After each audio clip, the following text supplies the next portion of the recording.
Good morning. अमाया जी के GS classes की ये वीडियो है और इसमें हम करेंट अफेयर्स पढ़ेंगे ऑडियो के रूप में यूट्यूब पर। फरवरी 2021 की करेंट अफेयर्स है, पेज नंबर 84, और यह जो है वो राष्ट्रीय घटनाक्रम है। तो इसमें पेंसिल लेके बैठना है। आने वाले एसआई एग्ज़ाम, बीपीएससी, सीडीपीओ, इन सारे एग्जामों में काम आने वाले। तो फरवरी 2021 हम शुरू करते हैं। तो पहला जो इसमें लिखा हुआ है, उपराष्ट्रपति वेंकैया नायडू द्वारा नई दिल्ली के दिल्ली हाट में आदि महोत्सव का उद्घाटन किया गया। इस समारोह में 20 राज्यों के आदिवासी कारीगर एवं शिल्पकार अपनी कला, शिल्प, भोजन, लोक कला आदि का प्रदर्शन करेंगे। इसका आयोजन जनजातीय मामलों के मंत्री द्वारा किया जाएगा। तो सबसे पहले जान जाइए टिक क्या करना है। टिक ये करना है कि आदि महोत्सव का उद्घाटन कहाँ हुआ, तो नई दिल्ली। और आदि महोत्सव का उद्घाटन किसने किया, तो उपराष्ट्रपति वेंकैया नायडू ने। इतना टिक कर लेना है। और लिखना क्या है सो समझ लीजिए। जो लिखा हुआ है कि इसका आयोजन जनजातीय मामलों के मंत्रालय द्वारा किया गया, तो भारत के अभी जनजातीय मामलों के जो मंत्री हैं उनका नाम है अर्जुन मुंडा। ये झारखंड के क्षेत्र से आते हैं। और हमारे देश यानी भारत में आदि महोत्सव की शुरुआत 2017 से की जा रही है। तो आदि महोत्सव के ऊपर 2017 लिख लेने हैं, और जनजातीय मामलों के जो मंत्री हैं भारत सरकार में अर्जुन मुंडा, उसके नीचे लिख लेने हैं। तो हो गया एक नंबर। उपराष्ट्रपति वेंकैया नायडू ने नई दिल्ली में आदि महोत्सव का उद्घाटन किया। आदि महोत्सव का उद्घाटन नई दिल्ली राज्य में हुआ है। उपराष्ट्रपति वेंकैया नायडू। उपराष्ट्रपति के बारे में जान जाइए। उपराष्ट्रपति राज्यसभा का पदेन सभापति होता है और इनका कार्यकाल 5 वर्षों का होता है। आगे पढ़ते हैं। लिखा हुआ है, रक्षा मंत्री राजनाथ सिंह ने बेंगलुरु में 3 दिवसीय एशिया के सबसे बड़े एयर शो एयरो इंडिया 2021 का उद्घाटन 3 फरवरी को किया। डेट आपसे नहीं पूछने वाला है। इसकी थीम है a runway to a billion opportunities. याद इसमें क्या करना है कि एयर इंडिया 2021 का उद्घाटन कहाँ पे हुआ, तो बेंगलुरु में। और किसके द्वारा हुआ, तो भारत के रक्षा मंत्री राजनाथ सिंह के द्वारा हुआ। ना ही डेट पूछने वाला है और ना ही कई दिवसीय पूछने वाला है, कुछ नहीं पूछने वाला है। पूछने वाला यही है एयर इंडिया 2021। तो देखो इसमें है क्या, बहुत सारे भारत के जैसे तेजस हैं, तो इसको ऊपर में हवाई सर्वेक्षण किया गया है। अमेरिका का भी एक प्लेन था इसमें। तो ये उतना इम्पोर्टेंट तो सवाल नहीं है, लेकिन देख लीजिएगा। बेंगलुरु में एरो इंडिया 2021 का उद्घाटन किया गया रक्षा मंत्री के द्वारा, राजनाथ सिंह के द्वारा। इसकी थीम थोड़ी सी इम्पोर्टेंट है, क्योंकि एक प्रश्न तो थीम से ही आते हैं। तो थीम है a runway to a billion opportunities. अगला देखते हैं। 4 फरवरी को प्रधानमंत्री नरेंद्र मोदी द्वारा चौरी चौरा शताब्दी समारोह का उद्घाटन किया गया। तो चौरा चौरी जो घटना हुई थी वो 5 फरवरी 1922 के गोरखपुर के चौरा चौरी नामक जगह पर हुआ था। तो इसके उद्घाटन प्रधानमंत्री नरेंद्र मोदी के द्वारा किया गया है। इम्पॉर्टेंट यही है कि चौरी चौरा शताब्दी समारोह का उद्घाटन किसने किया, तो नरेंद्र मोदी के द्वारा किया गया। ये 4 फरवरी इम्पॉर्टेंट नहीं है, इम्पॉर्टेंट है 5 फरवरी 1922, जिस दिन ये घटना घटी थी। और एक और चीज़ जान जाइए कि चौरी चौरा घटना पर जितने भी आरोपित हुए थे उनकी मुकदमा भारत की तरफ से मदन मोहन मालवीय ने लड़ा था। इम्पॉर्टेंट चीज़ है ये। चलिए अगला देखते हैं। 34 सीआरपी महिला कर्मियों की टुकड़ी को पहली बार एक विशेष कमांडो फोर्स कोबरा में शामिल किया गया है। तो महिला की पहली बटालियन सीआरपीएफ में शामिल की गई है कोबरा बटालियन के रूप में। तो थोड़ा सा सीआरपीएफ के बारे में हम जान जाते हैं। तो सीआरपीएफ की स्थापना 1939 ईस्वी में क्राउन रिप्रेजेंटेटिव पुलिस यानी सीआरपी के नाम से हुआ था। 28 दिसंबर 1949 को संसद में एक अधिनियम पास करके 28 दिसंबर 1949 को संसद में एक अधिनियम पास करके सरदार वल्लभ भाई पटेल के नेतृत्व में इसका नाम केंद्रीय रिजर्व पुलिस फोर्स रख दिया गया, यानी सीआरपीएफ नाम रख दिया गया। तो इसकी स्थापना 1949 में हुई थी। स्वतंत्रता से पहले 1939 में हुई थी। चलिए आगे आते हैं। 5 दिवसीय राष्ट्रीय बागवानी मेला 2021 का आयोजन बागवानी अनुसंधान संस्थान बेंगलुरु में किया गया। ये इम्पोर्टेंट नहीं है। आगे आते हैं। उत्तराखंड के चमोली में ग्लेशियर के टूटने से ऋषि गंगा और धौली गंगा नदियों में बाढ़ आ गई। ऋषि गंगा नदी पर निर्मित इतनी मेगावाट ऋषि गंगा लघु पन बिजली परियोजना और धौली गंगा पर ये तपोवन विष्णुगाड परियोजना क्षतिग्रस्त हो गई। पूछने वाला सवाल क्या है वो देखते हैं। इसमें पूछेगा क्या कि तपोवन विष्णुगाड परियोजना भारत के किस राज्य में है, तो ये उत्तराखंड में है। ऋषि गंगा और धौली गंगा किसकी सहायक नदी है? तो ये दोनों अलकनंदा की सहायक नदी है। ऋषि गंगा और धौली गंगा ये दोनों अलकनंदा की सहायक नदी है। और अलकनंदा और भागीरथी ये दोनों के संगम को बोला जाता है देव प्रयाग। प्रयाग कहाँ है, क्या है? तो प्रयाग का अर्थ है जहाँ दो नदियों का क्या हो, संगम हो, उसको प्रयाग के नाम से जाना जाता है। तो इस सवाल में हमारे लिए इम्पोर्टेंट क्या है? इम्पॉर्टेंट ये है कि तपोवन विष्णुघाट परियोजना किस राज्य में है? तो उत्तराखंड में है। ऋषि गंगा और धौली गंगा किसकी सहायक नदी है? तो अलकनंदा की सहायक नदी है। और इसमें नहीं लिखा हुआ है, अलकनंदा और भागीरथी नदी के संगम को देवप्रयाग के नाम से जाना जाता है। इसी के बाद हमारी गंगा नदी भूमि पर आती है और गंगा के नाम से जानी जाती है। चलिए आगे देखते हैं। असोम माला, प्रधानमंत्री नरेंद्र मोदी द्वारा असम में जिला सड़कों और राजमार्गों को बेहतर बनाने के लिए असोम माला योजना प्रारंभ किया गया। देखो ये पता कर सकते हैं नाम से ही कि ये किस राज्य में शुरू किया गया है। तो असम राज्य में शुरू किया गया, असोम लिखा हुआ ही है, तो ये असोम राज्य में शुरू किया गया है। किसके द्वारा? प्रधानमंत्री के द्वारा। थोड़ा सा हम असम के बारे में जान जाते हैं। तो असम में विधानसभा की 126 सीटें हैं, लोकसभा की 14 सीटें हैं और राज्यसभा की 7 सीटें हैं। यहाँ के मुख्यमंत्री हैं हेमंत बिस्वा शर्मा और यहाँ के जो गवर्नर हैं उनका नाम है जगदीश मुखी। एक बार फिर रिपीट कर देते हैं कि इसका प्रारंभ प्रधानमंत्री के द्वारा किया गया असोम माला का, असम राज्य में। यहाँ पर विधानसभा की 126 सीटें हैं, लोकसभा की 14, राज्यसभा की 7। असम के मुख्यमंत्री का नाम है हेमंत बिस्वा शर्मा और यहाँ के गवर्नर का नाम है जगदीश मुखी। चलिए आगे बढ़ते हैं। अगला सवाल है, भारत का पहला खिलौना मेला 27 फरवरी से 2 मार्च तक वर्चुअल यानी वीडियो कॉन्फ्रेंसिंग के माध्यम से शुरू किया गया था। ये प्रधानमंत्री के नेतृत्व में शुरू किया गया है। तो भारत में खिलौना मेले का आयोजन प्रधानमंत्री के नेतृत्व में किया गया है। लेकिन यहाँ पे लिखा हुआ है कि इसका आयोजन कपड़ा मंत्रालय द्वारा शिक्षा मंत्रालय तथा वाणिज्य एवं उद्योग मंत्रालय की सहायता से किया गया, लेकिन इसका उद्घाटन प्रधानमंत्री ने किया था। भारत में बने खिलौनों को व्यापार के रूप में लाने के लिए इस सब की व्यवस्था की जा रही है। अगला सवाल है, विजयनगर कर्नाटक का 31वां जिला बन गया है। इसे वेल्लोरी जिले से अलग कर बनाया गया है, जिसे इस जिले का मुख्यालय होसपेट में रखा गया। इंपॉर्टेंट कुछ नहीं है, इंपॉर्टेंट क्या है कि कर्नाटक का 31वां जिला कौन बना है? तो विजयनगर बना है। किस राज्य में है? तो कर्नाटक राज्य में है। तो कर्नाटक की राजकीय भाषा कन्नड़ है। क्या है बाबू? कन्नड़ है। यहाँ पर विधान परिषद भी है। तो विधानसभा की यहाँ पर 225 सीटें हैं, विधान परिषद की यहाँ पर 75 सीटें हैं, लोकसभा की यहाँ पर 28 सीटें हैं और राज्यसभा की 12 सीटें हैं। कर्नाटक की स्थापना 1956 में हुई थी। कर्नाटक जो है भारत के विधान परिषद वाले राज्य के दर्जा में आता है। भारत में कुल 6 राज्यों में विधान परिषद है, उसमें कर्नाटक भी है। तो यहाँ पर विधानसभा की 225, विधान परिषद की 75, लोकसभा की 28 और राज्यसभा की 12 सीटें हैं। आगे बढ़ते हैं। राष्ट्रीय संस्कृति महोत्सव के 11वें संस्करण का आयोजन संस्कृति और पर्यटन मंत्रालय द्वारा पश्चिम बंगाल में किया गया। इसका उद्घाटन पश्चिम बंगाल के राज्यपाल जगदीप धनखड़ द्वारा किया गया। तो ये कौवा संस्करण है, ये नहीं पूछने वाला है।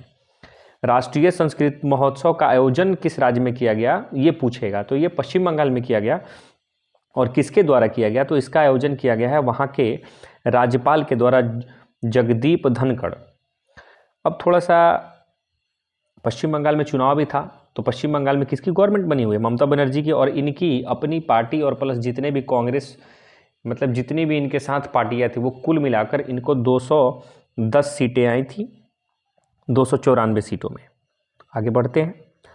उड़ीसा सरकार ने भुवनेश्वर में कोविड-19 वॉरियर मेमोरियल स्थापित करने की घोषणा की है। यानी कोविड-19 से जो वॉरियर हैं, मैंने उनकी सहायता करते करते जो डेथ कर गए हैं, उनके लिए उड़ीसा सरकार ने उड़ीसा की राजधानी भुवनेश्वर में कोविड-19 वॉरियर मेमोरियल की स्थापना करने की घोषणा की है। आगे बढ़ते हैं। उत्तर प्रदेश पेपरलेस कागज रहित, यानी उत्तर प्रदेश कागज रहित बजट पेश करने वाला भारत का पहला राज्य बन गया है। ये बहुत ज़रूरी चीज़ है। उत्तर प्रदेश जो है वो पेपरलेस यानी डिजिटल रूप में अपनी बजट पेश करने वाला भारत का पहला राज्य बन गया है उत्तर प्रदेश। चलिए आगे देखते हैं। अयोध्या हवाई अड्डे का नाम मर्यादा पुरुषोत्तम श्री राम हवाई अड्डा रखने का निर्णय उत्तर प्रदेश सरकार ने लिया है। तो ये पूछ सकता है कि मर्यादा पुरुषोत्तम श्री राम हवाई अड्डा किस राज्य में है? तो उत्तर प्रदेश में है और इसका नाम बदल कर रखा गया, यानी अयोध्या हवाई अड्डे का नाम बदलकर मर्यादा पुरुषोत्तम श्री राम हवाई अड्डा रख दिया गया है, ठीक है। और ये उत्तर प्रदेश गवर्नमेंट के द्वारा किया गया है। उत्तर प्रदेश जो राज्य है भारत के 9 राज्यों से सटा हुआ है, भारत के 9 राज्यों से सटा हुआ है, जिसमें एक केंद्र शासित प्रदेश है। तो भारत के वो कौन से 9 राज्य हैं जो उत्तर प्रदेश से सटे हुए हैं? तो भारत के 8 राज्य और 1 केंद्र शासित प्रदेश हैं। राज्यों में कौन कौन है? उत्तराखंड, हिमाचल प्रदेश, हरियाणा, राजस्थान, मध्य प्रदेश, छत्तीसगढ़, झारखंड और बिहार, और 1 केंद्र शासित प्रदेश दिल्ली।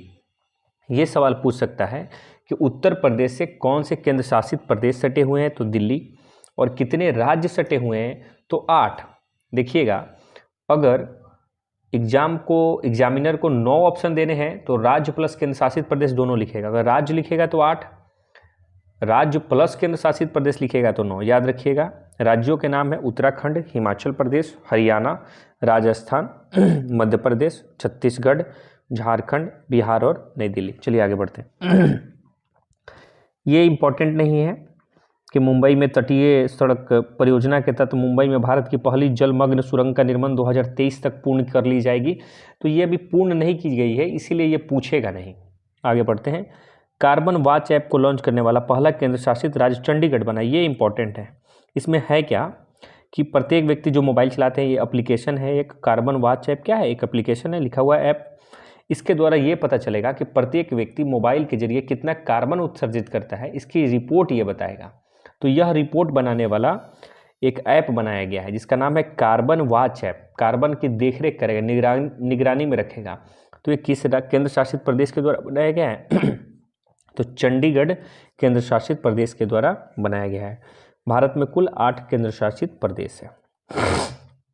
आइए फिर ऊपर आते हैं। असम के मुख्यमंत्री दरांग जिले में पूर्वी भारत के पहले कौशल विश्वविद्यालय के, ये इंपॉर्टेंट नहीं है, केवल इतना जान जाइए कि भारत के पहले कौशल विश्वविद्यालय की आधारशिला कहाँ रखी गई है? तो भारत के पहले कौशल विश्वविद्यालय की आधारशिला असम राज्य में रखी गई है। चलिए आगे बढ़ते हैं। गुजरात के अहमदाबाद में 24 फरवरी को राष्ट्रपति रामनाथ कोविंद ने दुनिया के सबसे बड़े क्रिकेट स्टेडियम का उद्घाटन किया। इस स्टेडियम का नाम मोटेरा स्टेडियम से बदलकर नरेंद्र मोदी स्टेडियम रख दिया गया है। इसमें इतने लोग की बैठने की क्षमता है। इसका निर्माण लार्सन एंड टूब्रो कंपनी द्वारा किया गया। इसमें इंपॉर्टेंट क्या है कि नरेंद्र मोदी स्टेडियम तो नाम रखा गया, लेकिन किसके नाम को बदल कर रखा गया? तो मोटेरा स्टेडियम का नाम बदलकर नरेंद्र मोदी स्टेडियम रखा गया। मोटेरा स्टेडियम किस राज्य में है? तो अहमदाबाद में। अहमदाबाद किस राज्य में पड़ता है? गुजरात में पड़ता है। और इसका निर्माण किस कंपनी ने किया है? तो लार्सन एंड टूब्रो कंपनी ने किया है। अगला वाला इंपॉर्टेंट नहीं है, उसके आगे देखते हैं कि मध्य प्रदेश के होशंगाबाद का नाम बदलकर नर्मदापुरम करने की घोषणा मुख्यमंत्री शिवराज सिंह चौहान के द्वारा किया गया है। तो मध्य प्रदेश का एक जिला है जिसका नाम है होशंगाबाद, उसका नाम चेंज करके नर्मदापुरम करने की घोषणा शिवराज सिंह चौहान ने की है। तो मध्य प्रदेश के बारे में थोड़ा सा जान जाते हैं। यहाँ पर विधानसभा की 230 सीटें हैं, लोकसभा की 29 और राज्यसभा की 11 सीटें हैं। एग्जाम में पूछ सकता है लोकसभा और राज्यसभा की सीटें। तो विधानसभा की 230, लोकसभा की 29 और राज्यसभा की 11। अगला देखते हैं। अगला सवाल है, फरवरी 2021 में केरल के कोझिकोडा में भारत के पहले gender park, gender museum, gender library की शुरुआत की गई है। तो जिसमें जेंडर लगा हो उसका उद्घाटन केरल राज्य में किया गया है। किस राज्य में किया गया है? केरल राज्य में किया गया है। केरल राज्य के जो मुख्यमंत्री हैं उनका नाम है पिनारई विजयन, और यहाँ के जो राज्यपाल हैं उनका नाम है आरिफ मोहम्मद खान।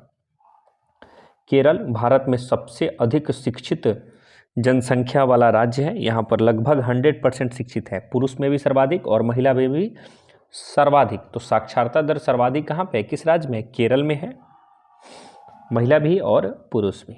चलिए आगे आते हैं। ये उतना इम्पोर्टेंट नहीं है। कोचीन बंदरगाह, भारत बंदरगाह पर देश के पहले पूर्ण अंतर्राष्ट्रीय क्रूज टर्मिनल सागरिका का उद्घाटन किया गया। तो ये जान जाइए कि कोचीन बंदरगाह केरल राज्य में पड़ता है और एक तट है मालाबार तट। तो मालाबार तट और कोचीन बंदरगाह ये दोनों जो है वो केरल राज्य में पड़ता है। और यहाँ पर प्रधानमंत्री के द्वारा क्रूज टर्मिनल का उद्घाटन किया गया, यानी बहुत तरह के सुविधाओं से लेस ये टर्मिनल बनाया जा रहा है व्यापार के दृष्टिकोण से। इसीलिए ये थोड़ा सा इंपॉर्टेंट हो सकता है, लेकिन मुश्किल ही है कि एग्जाम के लेकर है। लेकिन हाँ, कोचीन बंदरगाह किस राज्य में, ये याद करना, केरल। और मालाबार तट किस राज्य में है, ये इंपॉर्टेंट है, तो केरल। चलिए अगला देखते हैं। मिशन इंद्रधनुष 3.0 केंद्रीय स्वास्थ्य और परिवार कल्याण मंत्रालय द्वारा मतलब टीकाकरण को बढ़ावा देने के लिए शुरू किया गया है। इस पे मुख्य फोकस बच्चों एवं गर्भवती महिलाओं पर रखा गया है। तो सबसे पहले जानिए एग्जाम में पूछता क्या है कि मिशन इंद्रधनुष किससे संबंधित है, तो टीकाकरण से संबंधित है। किससे संबंधित है, टीकाकरण से। मिशन इंद्रधनुष 3.0 ये टीकाकरण से संबंधित है और इसकी जो शुरुआत की गई थी डॉक्टर हर्षवर्धन के द्वारा किया गया है। केंद्रीय उस समय क्या मंत्री थे, स्वास्थ्य मंत्री थे डॉक्टर हर्षवर्धन, उन्होंने किया था मिशन इंद्रधनुष 3.0 का उद्घाटन भारत के पूर्व मंत्री स्वास्थ्य मंत्री डॉक्टर हर्षवर्धन ने किया था। और ये जो मिशन इंद्रधनुष है ये टीकाकरण से संबंधित है। अगला देखते हैं, ये इंपॉर्टेंट नहीं है, उसके अगले वाला भी इंपॉर्टेंट नहीं, हाँ उसके अगले वाला थोड़ा देख लेते हैं। अंडमान निकोबार द्वीप समूह ने कोरोना वायरस मरीजों की संख्या शून्य होने के बाद यह देश का पहला कोरोना मुक्त राज्य या केंद्र शासित प्रदेश बन गया है। तो अंडमान निकोबार द्वीप समूह कोरोना वायरस मरीजों की संख्या शून्य होने के लिए भारत का पहला क्या बना है, केंद्र शासित प्रदेश बन गया है। अंडमान निकोबार की राजधानी क्या है, पोर्ट ब्लेयर, और अंडमान को निकोबार से 10 डिग्री चैनल अलग करती है। 10 डिग्री चैनल अंडमान को निकोबार से अलग करती है। अंडमान निकोबार की राजधानी क्या है, पोर्ट ब्लेयर है, और भारत का पहला ऐसा केंद्र शासित या राज्य है जो कोरोना मुक्त 100% है।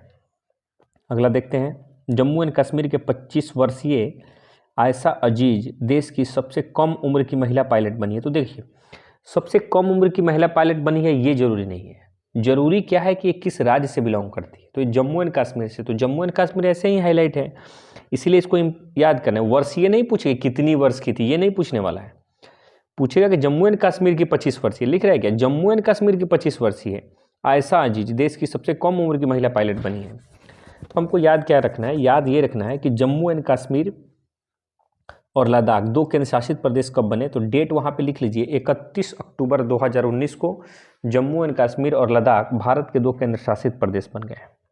चलिए थोड़ा सा अगला देख लेते हैं। केरल के राज्यपाल ने मंगलापुरम केरल में भारत के पहले डिजिटल विश्वविद्यालय Kerala university of digital sciences innovation and technology का उद्घाटन किया। केरल है तो केरल में ही होगा, और यहाँ के राज्यपाल यानी आरिफ मोहम्मद खान ने इसका उद्घाटन किया है। तो ये फरवरी महीने की राष्ट्रीय घटनाक्रम थी। इसमें जो बताया गया वही इंपॉर्टेंट है आपके लिए, और जितना एक्स्ट्रा है बुक के अलावा आप वहीं पे लिखिएगा, पेज में लिखने का प्रयास नहीं कीजिएगा, वो भूला जाएगा, गुम हो जाएगा। इसी के पास लिख लीजिएगा।